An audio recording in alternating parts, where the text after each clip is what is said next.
What are the early signs of hearing loss? Can it be cured? And what can you do to protect your hearing? Hello and welcome to Science in 5. I'm Vismita Gupta Smith. We are talking to Dr. Shelly Chadha today. Welcome, Shelly. Let's get started with what are the early signs of hearing loss? Hi, Vismita.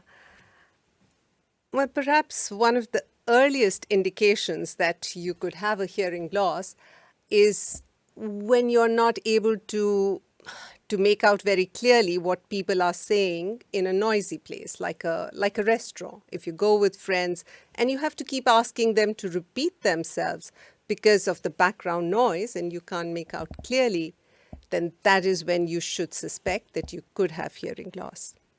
Also, if you have to frequently turn up the volume on your television or your radio or listening device that you are listening to music on, for example. Another indication is if people are telling you that you speak loudly, that could also be an indication that you're developing hearing loss. And finally, if you have a persistent ringing or buzzing sound in your ear, what is called tinnitus. Tinnitus could be one of the first indications that you have a hearing loss. So if you have any of these signs, it's important to take note of them and to get your hearing checked as soon as possible. You could also check your hearing yourself, do an initial check using WHO's free app, which is called Hear Who. So you can also use that app to do a first screening and see if you need to get a hearing test done.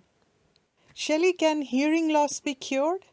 Vismita, there are some causes of hearing loss that can be cured. For example, if you have wax obstructing your ear and making you feel a little blocked, or if you have an ear infection, or if the eardrum ruptures. These are things which can be treated by medicines or by surgery.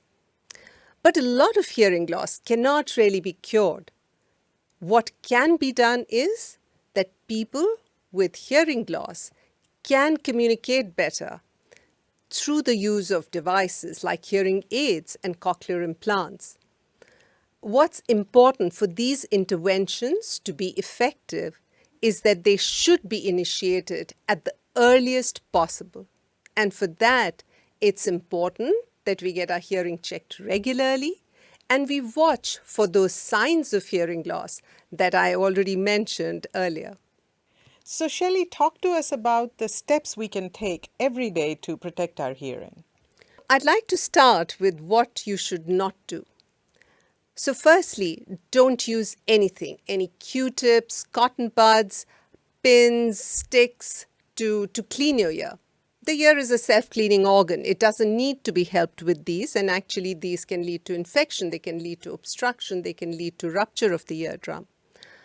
What you should also not do is, if you have a ear problem, to use home remedies like putting oil into the ear. Also, don't share earplugs with others because that can transmit infection from one to the other. What you should do is to maintain the volume of your device. So if you're using headphones or earphones, make sure you keep the volume below 60% of the maximum. Whether you are using headphones or earphones for work or for pleasure, this is a common principle across the board.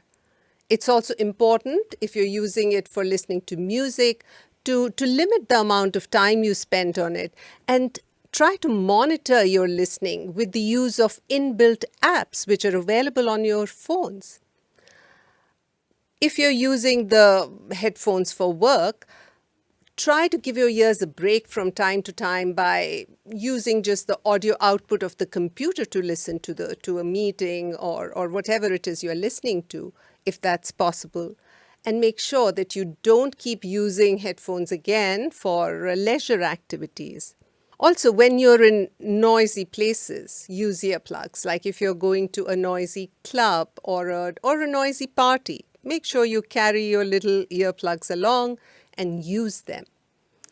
So these simple tips can actually help us by making sure that we hear well today and keep hearing well across the course of our life. Thank you, Shelley. Don't forget to check the Hear Who app, which is free of cost. Until next time, then, stay safe, stay healthy, and stick with science.